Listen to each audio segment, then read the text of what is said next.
Welcome to RGBA, colorful tech news and reviews. This is episode 60. My name is Alexandre Valliere-Lagacé, and I'm joined by my co-host, Tade Bernard.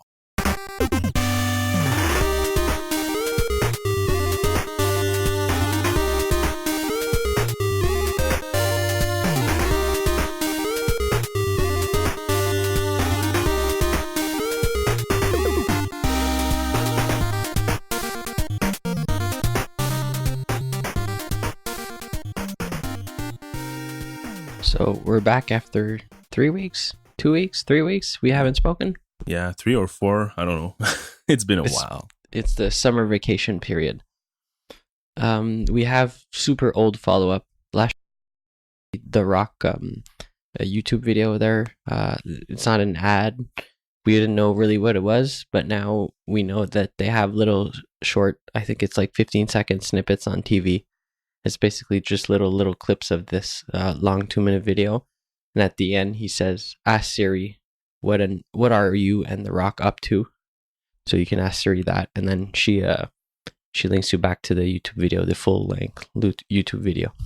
So that's what they're doing with this 2-minute ad.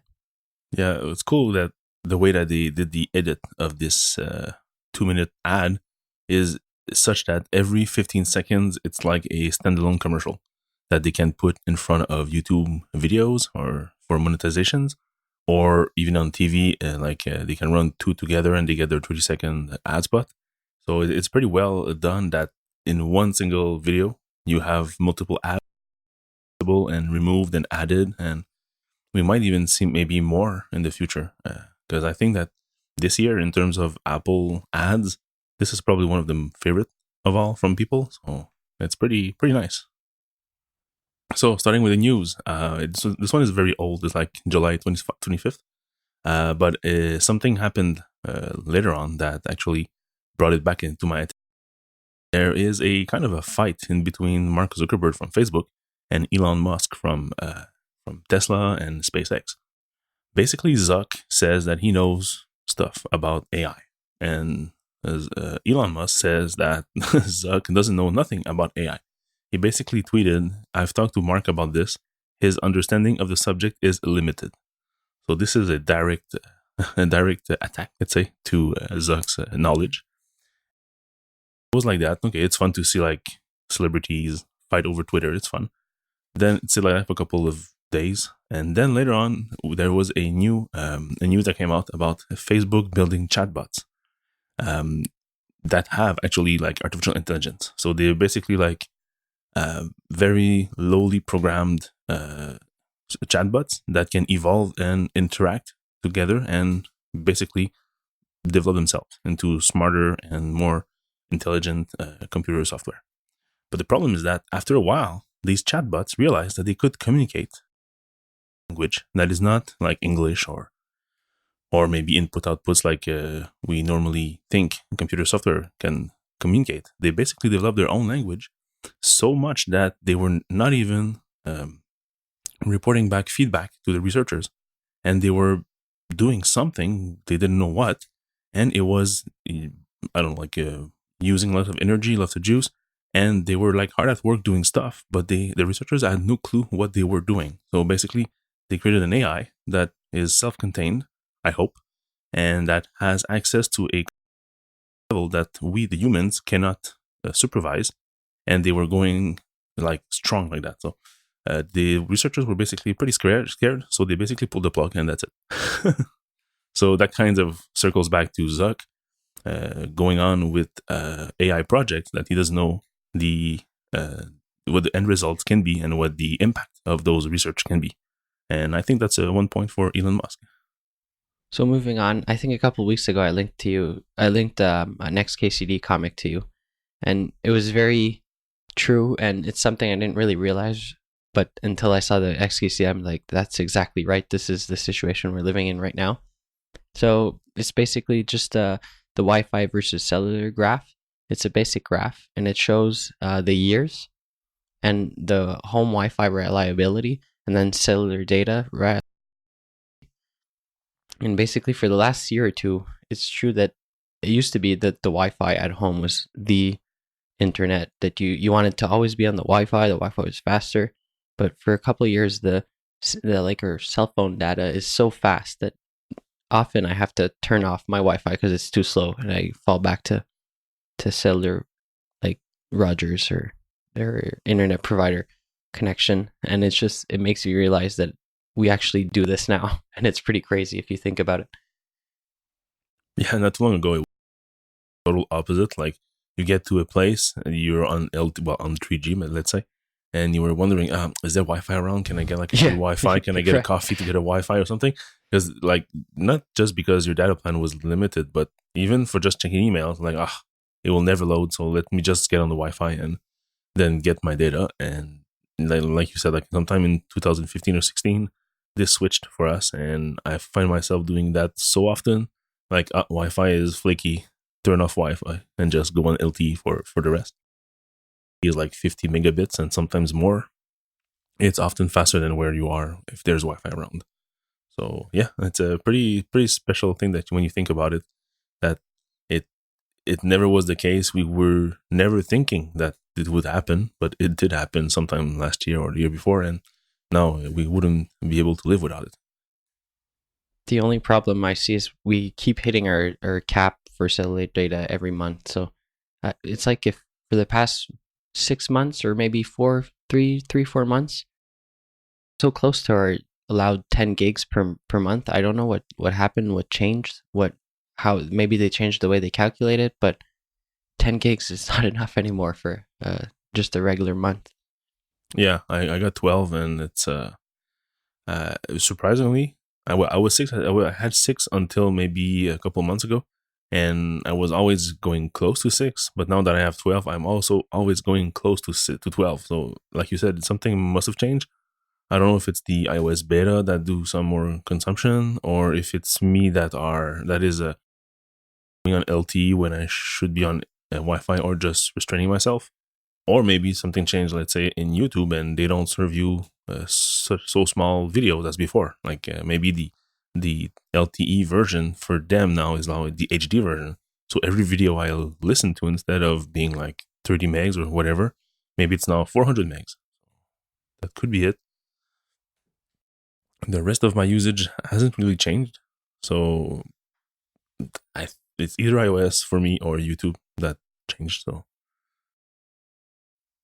yeah, me too. I didn't change my usage. I didn't change my habits or anything of what I watch on the train or anything. I mostly just browse Twitter. So I really don't know what's doing this. I even stopped looking at like stories when I'm not in the train. When I'm in the train, sorry. So I really don't know what's taking all this data.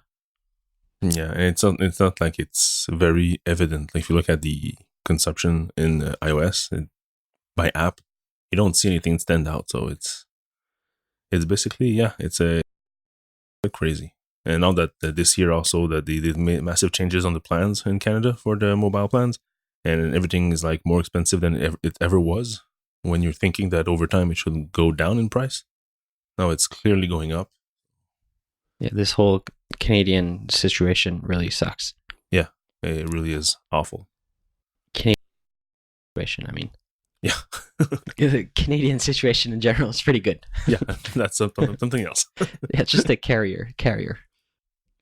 Yeah, talking about carriers, a video that went around Twitter on the Internet of Shit account about a pilot flying his like passenger plane, and then you see in his cockpit window, you see another plane, and he's like calling this other plane by CB and say, "Hey, can you turn on the airdrop? I'm gonna airdrop you a photo of yourself."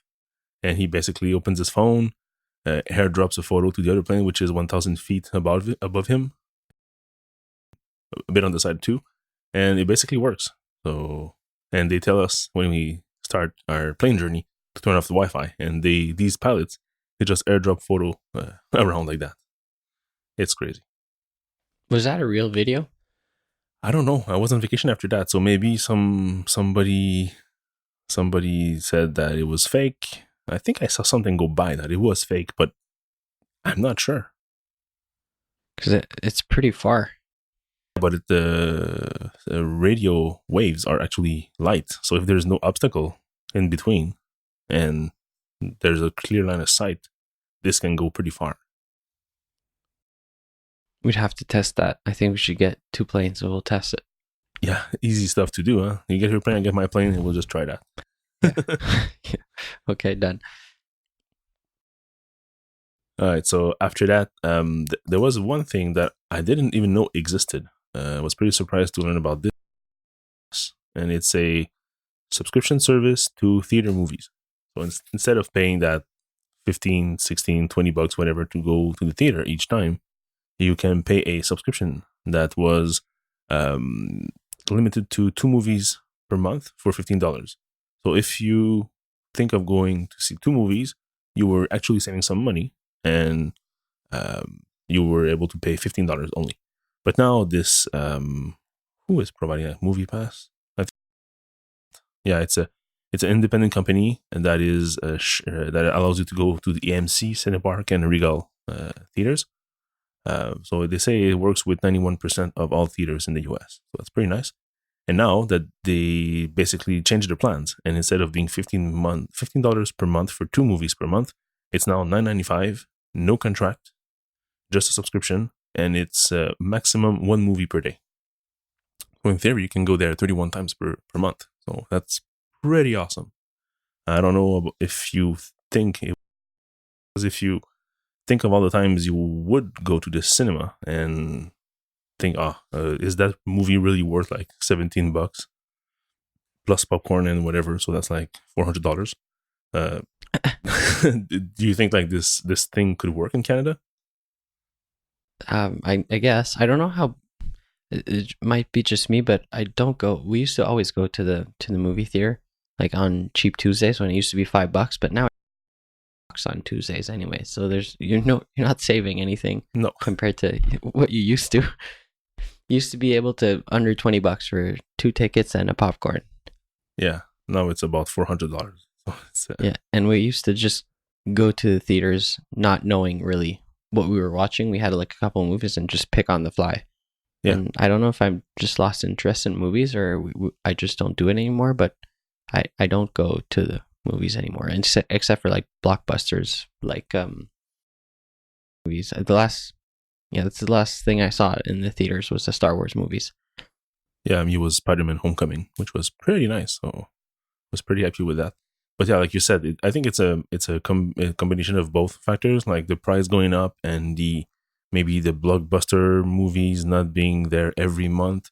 So if you like just go and hope for the best, you might feel like you don't get a nice movie, so you are scared to go or whatever. So yeah, same for me. I used to go much more often.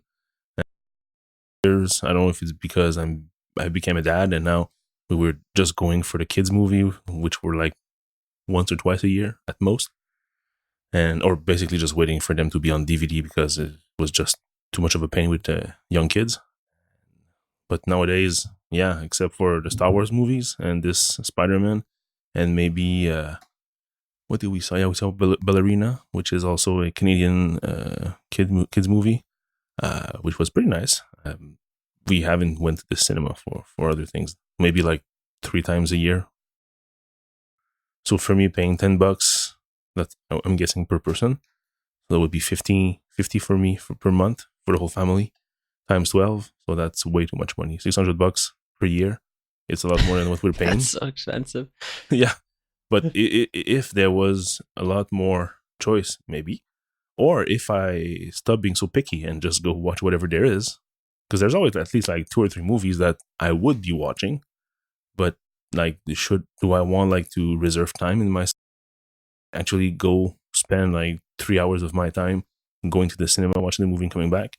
If it's not something that's super interesting, I'm not sure.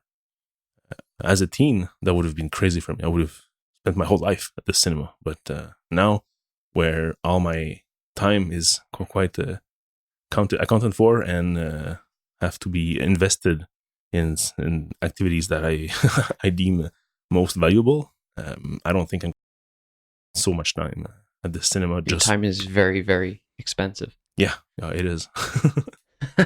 I have so few of it. It's crazy. Offer and demand, my friend. That's how it works. And also, I find that we don't watch movies anymore. I just binge TV shows. It's so movies are so 2016. Yeah, that also. Um, yeah, except the Marvel movies and the big stuff like that, I'm not expecting anything. So yeah, it's not the same. It's TV series centric set of mind that we are right now, and not a let's binge 5 different movies in one day kind of set of mind. Yeah. So I heard Crash Plan is shutting down. Yeah. So if you don't know Crash Plan, it used to be, I think it's $5 a month. Yeah. So if you don't know Crash Plan, it used to be $5 a month, and you can back up as much as you want. So it was unlimited, as much you can, bunch of terabytes if you want, multiple terabytes. Give it to Crash Plan. They have it on their side, so it's safe and it's in the cloud if you want, and you can have access to your stuff anywhere. If you're not on your computer, you can just log into your Crash Plan account and all your stuff is there. So a lot of people are using it too over like alternatives like Backblaze because of the NAS situation.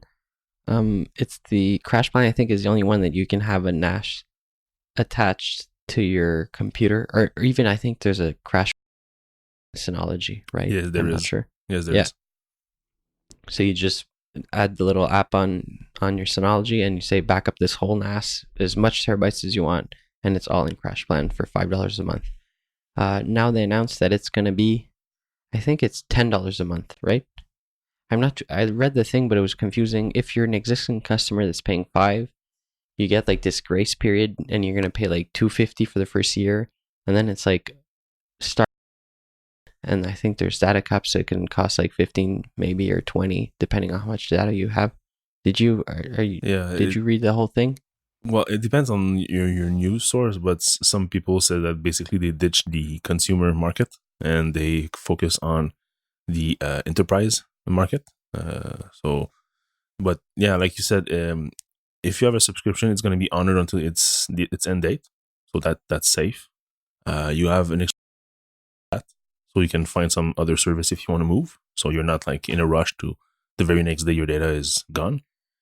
And if your subscription runs like after October 22nd of 2018, so not this October, but the next one, yeah. So if this your subscription goes until this date, basically you're gonna be stayed on the home plan until then, and then if you renew, you're gonna be switched automatically to a small business account.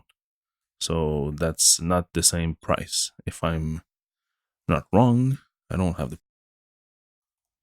Yeah, so basically the small business is $10 per month. So basically it's double the price. I don't know if there are more limitations because it's still unlimited storage. There's more backup options. So I'm thinking that it might be like every device, NAS or whatever. But if you really want to go this route, you should probably double check that this plan for small business is as flexible as the consumer plan was, because it's not at the latest of your plan that you have to realize that, oh, for some reason you cannot back up your NAS or you cannot back up your external drive or whatever. So just be wary of the changes between plans. So at the same time, people were like pissed because $5 per month per computer, per user in this case, because a computer could be also thought of as an NAS. People are now moving away from Crash Plan, and where are they going? Oh yeah, Backblaze. So for $5 a month, that hasn't changed. It's the same thing as Crash Plan, but the best thing for us on a macOS is that the Backblaze app is not a Java app; it's a like native macOS binary. So it's much faster, has a lot less need for resources, and it's overall it's much better. The only downside is that it doesn't work for NAS. So if you have like a Synology or network attached storage of any other kind, it's not included in your backing up. So you can do some iSCSI magic and mount your NAS as a external drive on your computer, so it's understood by the app as a external drive, because external drives are backed up by Backblaze when they're plugged in your computer.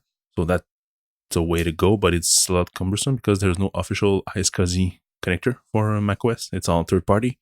So, and there's a bunch, and they're not all created equal. So there might be some issues sometimes. So in short, Crash Plan goes out of the consumer market for $5 a month, Backblaze is still there. It's always a good thing to go to Backblaze. I've only heard good things about them. Yeah, I was reading the crash plan and the announcement. There's a little frequently asked questions at the bottom, and it says that it's up to 5 terabytes per device if you switch to the new small business thing. So I guess if you have a big NAS with over 5, I don't know what happens then. You might have like extras or something like that. That's why people were complaining also. Yeah, overage fees because you're now like more than what they were expecting. So yeah. So there's certain caps. Yeah, that sucks. For something that was consumer and unlimited is now more expensive, business, and not unlimited. I think like the easiest way would be switching to Backblaze and then have like a dedicated computer attached to your NAS.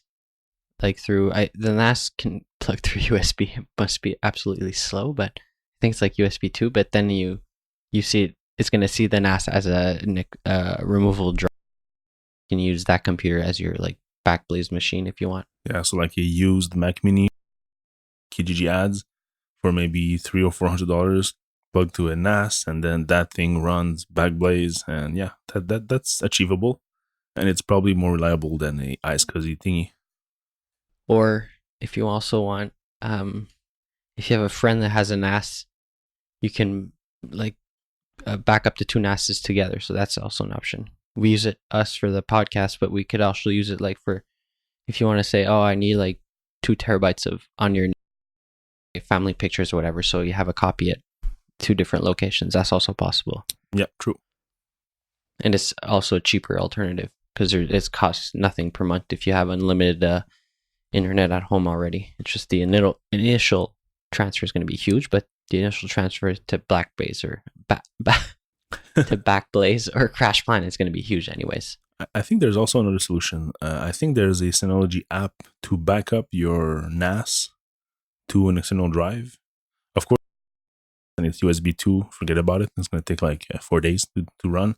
But if you have one of the more recent NAS that has USB 3, you might be able to just plug in an external hard drive, run that backup process, and then plug that drive to your computer and have Backblaze copy the content over. So I'm not sure if it's backed up as a big single file archive or if it's backed up as the file themselves. But that I think that's also a route you can check. It's just that you have to think about it, and you have to manually every week or every month or whatever to have an offsite backup of your NAS. So it's a bit more cumbersome, but I think in the end it's gonna work. So, and it's cheap because it's only an external drive, and if your NAS is recent, it could take maybe a couple hours, and it should be copied, and then on the evening just plug it into your computer, and Backblaze will do its magic during the night. And there's also, well, first of all, if it's not automatic, it's not a backup. If you have to do it as a backup, it's just a pain. Yeah. I didn't know about this, but I think you knew Synology C2. Yeah, like a cloud backup. You shared that with me last week. I'm not sure. I think it's only in beta and only in Europe for some reason. Maybe because their data centers are in Europe, or I think you can back up your whole Synology to Synology Cloud or Synology C2 for Cloud 2. Small step, big protection. Yeah, disaster recovery, everything. So yeah, I think it's probably like your NAS in the cloud, kind of. So it's all encrypted, and it says it's an optimized investment. So I'm not sure what this means. Might be expensive. It means it costs money. Yeah, but yeah, I think it's basically like if you're for some reason there's a power outage and your NAS is unavailable, well, and probably your internet too. But let's assume that your internet is somehow available. You could access your NAS if it's in the Synology cloud too. So, I found the pricing here. It's all in euros. Okay, and it's for 100 gigs, it's $10 a year. Oh, that's not expensive. And then the one up to 1 terabyte is 60 per year. This is all euros, mind you, so it might be more expensive when it comes here.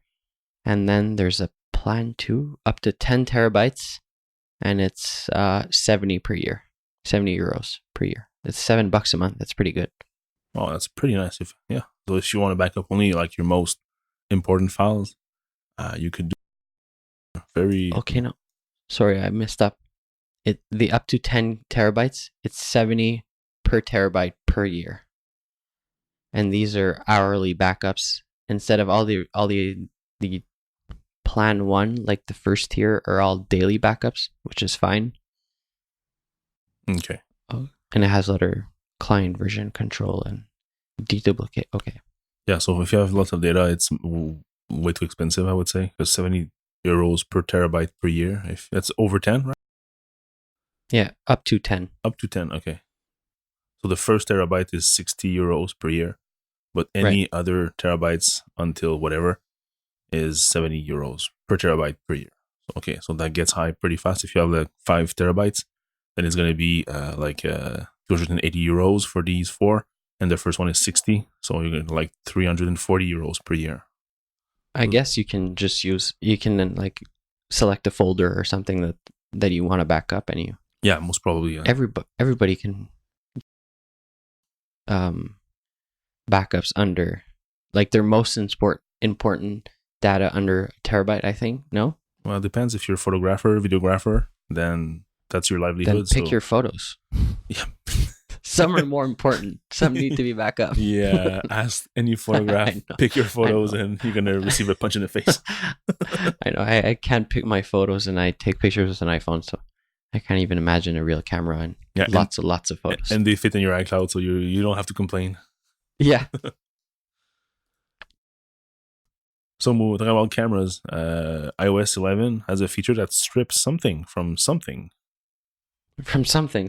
So yeah, Google AMP, it's a Google product or service. I don't know. You have to do stuff to change your website for it to be available. For your links or web pages, it can be served through Google AMP, and the whole faster. But then you lose control, and you lose like all the analytics part of who came from where and who your page views, basically. It's basically instead of making your website run fast by using like industries known techniques, you basically by being smart. Yeah, you basically just go the lazy way, and you said kind of like Apple News. You basically provide your content to Google, and you have some CSS and JavaScript you can add, but not all JavaScript is accepted, so you need to pretty limited in that case. So your website will load on mobile devices faster because Google will be serving them from their own CDN with minimal styling and minimal scripting. So basically, it's a lightweight version of your website. So what do you lose? You lose all your advanced features. You lose all your search features and stuff like that, and you basically have just a kind of like a reading list looking website. So it's not the best. It's like a static version, static page almost. Yeah, it's a static version. You're true. So, but it's lazy, and it's google.com/amp/ whatever your page name. So it's not even, your branding is not even there anymore in the URL. So, and also you get higher page ranking because everybody wants higher page ranking. That's all we do is bend to Google's demands for how to mark up the site and how to add these stupid data layers. Yeah, but can you tell I've been working on this all week? Yeah, you can. Yeah, it's due to just for page ranking. I hate it. Well, for SEO, I understand, because whatever you do for Google, you do it for any search engines, so in the end, it's worth it. But this very specific Google AMP stuff, it's the devil. It's awful. Like I said, you lose your branding, and you have to do extra work from your web developers to make your website compatible. And in the end, what do you gain? You just try to fight your way to the top by using this technique, which, in my opinion, and even if you look at the Google AMP website and you take a look at the first 3 partners that actually implemented Google AMP, the first one doesn't have it anymore. The second one has it, but you get a big error message because it's badly implemented. And the third one works. So just that gives you an idea of the adoption rate. Even the partners are going out of that Google AMP thing. And seriously, developers are good, it's not that hard to make a website run faster. You just need to give them like a week or two to understand where the slowness is, and they're gonna develop like features to make it go faster. So we've all seen like super slow website like running on WordPress or Drupal or any other CMS, but there's also sites that are running on the same CMS that are super fast. So what was the difference? Well, for one, they did the work properly. They looked at their problems, their parts of their site that were slow, and they fixed them. So if you just do your job properly, and if as a product owner or company owner, you just give the proper time to your developers to make their job the right way, you'll get huge gains from that. Okay, and before getting really mad about Google AMP, the news was that iOS 11, if you copy a Google AMP link and then you like paste it over on iMessage or something, it's supposed to strip the Google AMP part because doesn't actually work all the time or something. I don't know. I don't have Google AMP things. Yeah, when you shared that news with me last week, I went into the Google AMP website, and that's why I know that the first partner is actually out of the program. The second one has an error because I was looking for an example of a Google AMP website. So what I did is I basically loaded the partner list, and from that I tried to find the latest news. I Googled that exact article title to get one of the results as the AMP page. So when you get that result, you have a little lightning bolt in a circle or whatever, and then it says AMP right next to it. So I clicked it, looked at the AMP version of the website, copied the link, and sent it to you via iMessage, and also to myself just to see the result. And when in the text, I looked at it, and it was basically still the Google AMP. So this feature might not be always working. Maybe it does some intelligent analysis, and if your Google AMP is the kind of Link is dead. You said some Google AMP links are dead, so maybe it checks if the link is actually up. But I if the page is down. Working link, so I know it's a real working Google AMP page. But disregard what I said then. So maybe it's just maybe that if your Google AMP page is the kind that is very light, like you basically have your content and some CSS, maybe it's being served as is. But if Safari sees that there's some junk in there or too much trackers or whatever, maybe it's going to strip it. I don't know. You know that the first part of Google AMP is making your things faster, and then they're going to have to monetize it, so they're going to start sticking ads on your website before the loader on top of the page or something stupid like. Well, there's no loader because it's instantaneous. That's the whole point of Google AMP, is that when you click the link, at the moment that your finger is removed from the screen, the page should be already there. So for that part, it does work if it's correctly implemented. But like I said, they don't want you to have like heavy JavaScript. But if you include their trackers, they're going to be pretty happy about that. So that's so it tries to do stuff better. So that's nice. For reading list, though, it works. And I tried that one. So if you are in a Google AMP page and you hit the reading list and you add the link, to your reading list, then yes, the Google AMP portion of the URL will be removed, and you will the link in your reading list will actually be the one from the real website. It's still a beta, so probably Apple is still working on that. Maybe it's going to be eventually more strict. Maybe it's going to be more intelligent with all this AI that they added to Safari to like everything. Maybe that's one of the result of that little feature they added. So we'll see in the coming weeks when it's released how it really behaves. So we're continuing on the bad practice or not sketchy practices, if you want. AccuWeathers is an iOS app for a weather app with the name. So they've been caught red-handed. They're basically phoning home and sending a bunch of information to this third party. I think it's like not an ad. What's the name of the company? It's a framework. What is it? Reveal Mobiles. What's the proper SDK. I don't know if they named the SDK, but it's Reveal Mobile, which basically provides an SDK. So the app is sending GPS coordinates of its user. Yeah, so GPS, email, name, forget. MAC address also, IP address. So basically everything that can help them make a big database of who you are, where you are, and that can then be used to target ads. Well, to guess your location without the need of GPS. So basically, it's already. I don't know if you remember the very first iPhone when it was released. It had a GPS, of course, but it also had like assisted GPS. And people were wondering, what does this mean? Is basically they were partnering with Sky Network, not Skynet, but Sky something.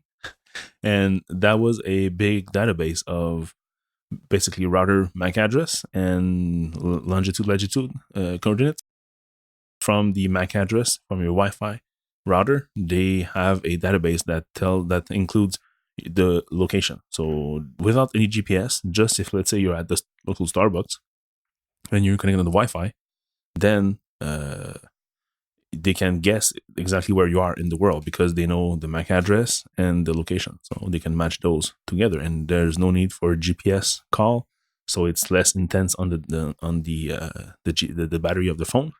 And that was like in 2007. So imagine nowadays apps that includes those kind of SDKs is huge, and it's been running for years.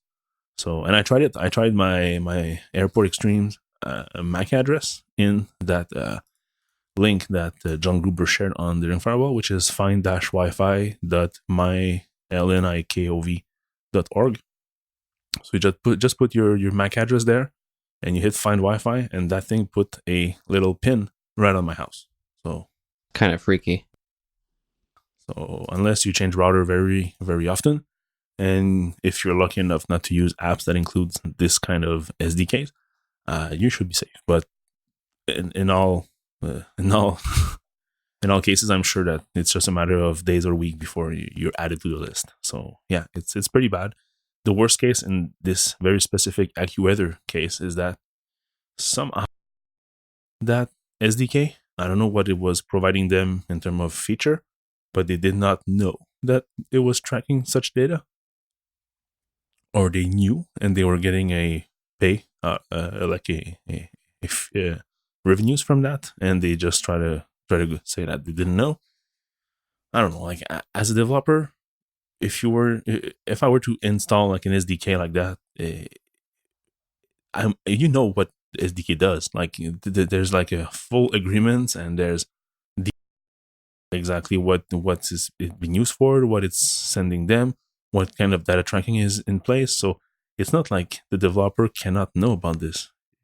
If he would decides to close his eyes and not like look at those, then fine, that's his decision. But it's not like it's a surprise. It's all very clear usually. So I don't know, man. It's awful, and the way that that John Gruber goes through that Bush point by point, it's pretty hard and pretty direct. He rips him apart. Oh yeah, crazy. And at the end, it finishes by, "We are grateful to have a supportive community that highlights areas where we can optimize and be more transparent." Translation, column, Will Stratfack. Pure John Gruber. But yeah, he's right. It's first, you add an SDK, so you know it's there. Second, if you don't know what SDK does, ass. Third, if you don't care, you're an even bigger ass. And fourth, keep it like that, and you try to save your face by saying that, "Oh no, I'm sorry, I didn't know it was doing it like that, but I wasn't aware of." Hey, come on, man. You're a developer or not? Like you cannot just say that. It's crazy. I'm with John. I state my case, or whatever they say on TV. Yeah, exactly. Anyways, I'm a bit pissed off. I that app ever, so I'm safe, but still, it's just the response from the developer. It's, I don't know. It's just like awful. I understand It's hard as an indie developer to make money. It's hard to have steady revenue streams. That's why people resort to ads, and the ads are getting worse and worse every year because money made from those is less and less. If you're resorting to this kind of practice, you should basically close your shop and go back to being an being an employee of some company, because it's a new low. Anyways, moving on to Rumors Corner. Let's try to bring back some joy into that podcast. Wait, I had a lighter news for you to get you ready for your Rumors Corner. Okay, go ahead. So Apple added a playlist on YouTube, of videos. Playlist of videos. It's all how-tos for iOS 11. So they're pretty nice. They're nicely done, and it's nice. So it's a nicer news. Yeah, you're right. I actually so now we're all happy. Started to write something up for that. Basically, I haven't published it because I still need to add the videos to the article. But basically, yes, I'm pretty happy. I've been asking for this for years. Like when the iPhone came out in 2007, what was nice about the marketing campaign was that it showed you. Of course, it was new. It was original. We didn't know how to use it, so it made sense for us to have those little how-to videos: how to make a call, how to find an address, how to, I don't know, like send a text message, send a photo as a text message. So all this was pretty useful. But nowadays, these kind of how-to videos are basically gone because people assume that everything is clear and it's intuitive. But there are some features, I would say starting from iOS 9, that were not so evident. Like just for example, the squeeze to the left side to switch app to pop up. Anything that's force touch is undiscoverable. Exactly. So because it's undiscoverable, it's hard to exactly learn this just by watching some video or whatever. So you need to be explained.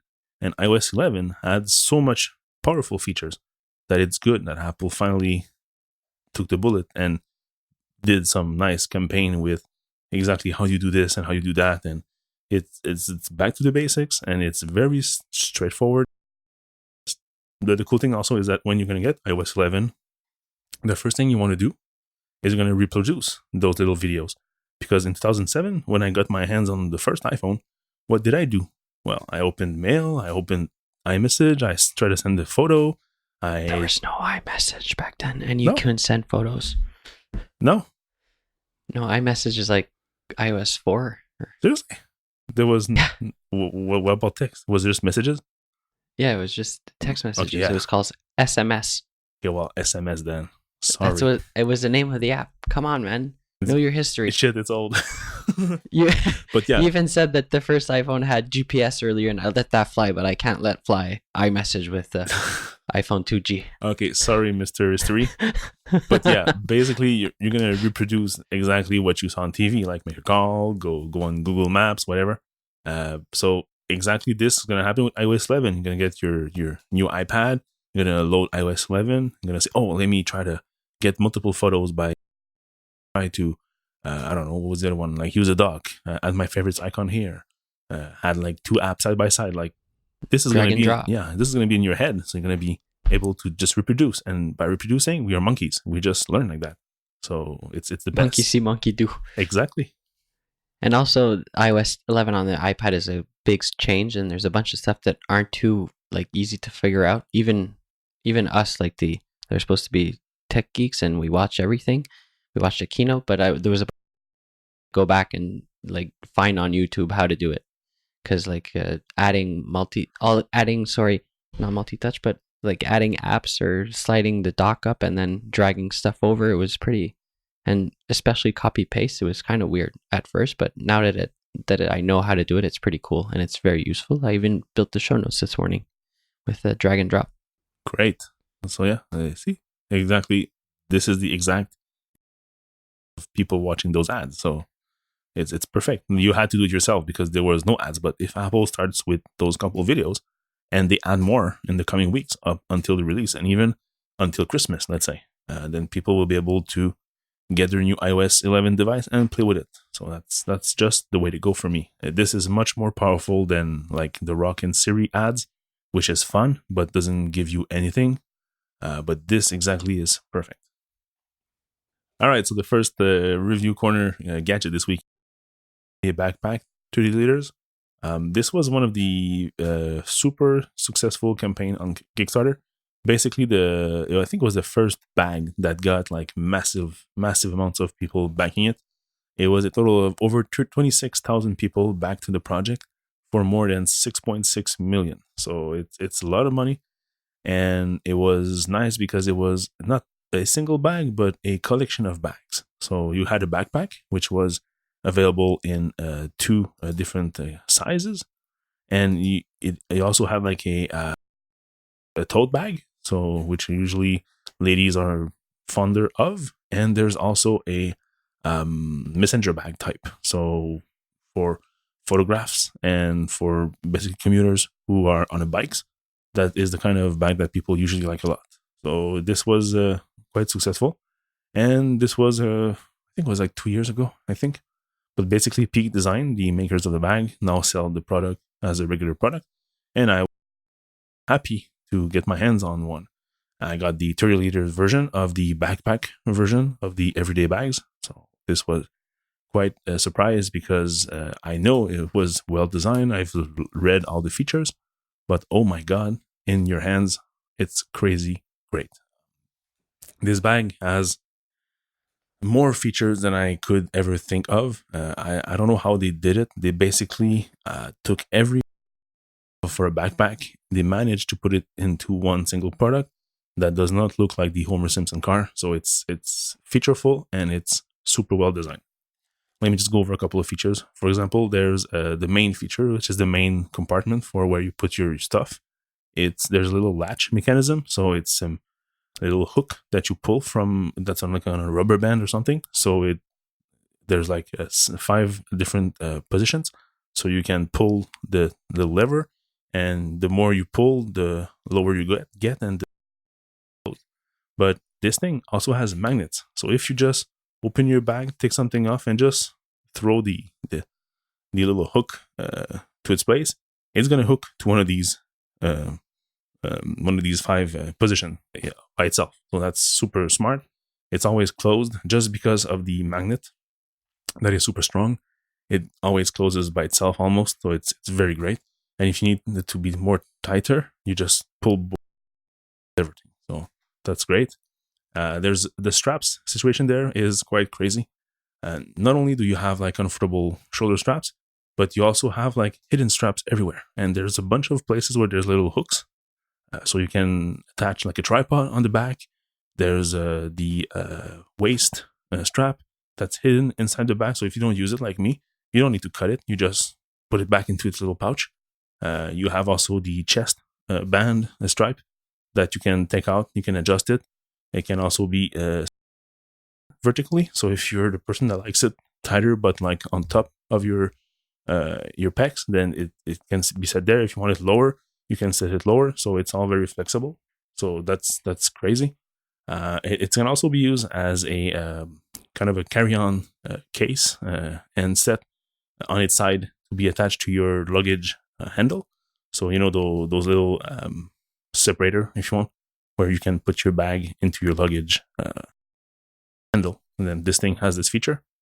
So moving on away from the strap thing, that is already great. There's also nice little touches. So one of those little touches is the anti-theft zipper thingy.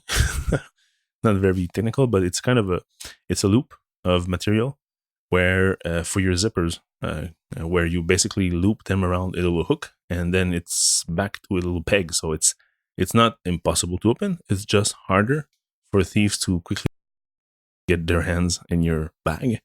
So that helps also for to prevent some theft on that way. So that's basically it for those straps. The material, they call it, let me just find the name. It's Codra. So it's not an unrippable fabric, so you can get it ripped, but it's waterproof and it's strong. And I've even scraped the bag on brick walls, and it still looks perfectly new. So that's Now moving on to the compartment, as this is also a photograph bag, you basically have like a bunch of Velcro separators, so you can set your camera gear, your lenses, your flash, and everything in there, and it's all fully adjustable because it's a big set of Velcro-y type fabric, so you can put your separators anywhere you want from top to bottom. And the way that they made their separator is they can also be put into L shape. So if you want, let's say, to put a lens vertically and then a lens horizontally, then you can just that little side thing, and there's a triangle, so it allows you to be either flat or L shaped too. So you have places for your lens like that. So that's also pretty amazing. Side pockets where you put your water bottles usually. They also have magnets, so they are kept closed very easily. They are also on a rubber band, so they can be stretched open. So everything is super thought of. The inside pouch on the side where you unzip, because you can unzip of the bag and take out your camera gear like that. They also have a zipper and also have multiple pouches there, so you can put your phones, notebooks, pens, whatever.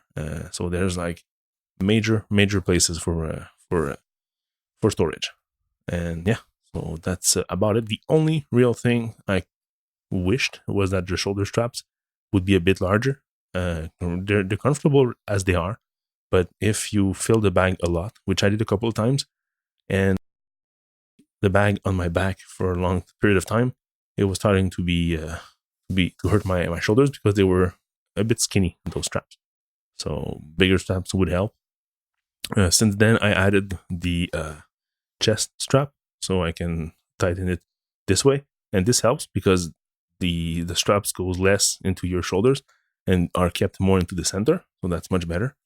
Yeah, in the end, that's the only downside I could find. The rest was amazing. Quality of fabric, the strength, flexibility, storage, comfort. The strap big in numbers, and there's a bunch of hooks everywhere, so you can have lots of flexibility. Attach stuff on the sides like a tripod. You can put like 1 foot of the tripod in the bottle compartment, and then you have straps to tie it up. If you want to have it on the back, you can. If you have a penny board, you can attach it to the back with the straps. That also works. Everything is high quality. Every material, every little hook or every piece of metal in that bag is like aluminum or something like that. That is super strong, but it's all the thickness of it. Like every little thing is thick and it will last a long time. So yeah, it's not given. It's an expensive bag. It's $259 US for the 20 liter version, and 30 liter is $289. I would say if you really have lots of gear, go with the 30 liters. If not, if you're just a regular commuter, maybe the 20 liters will be enough.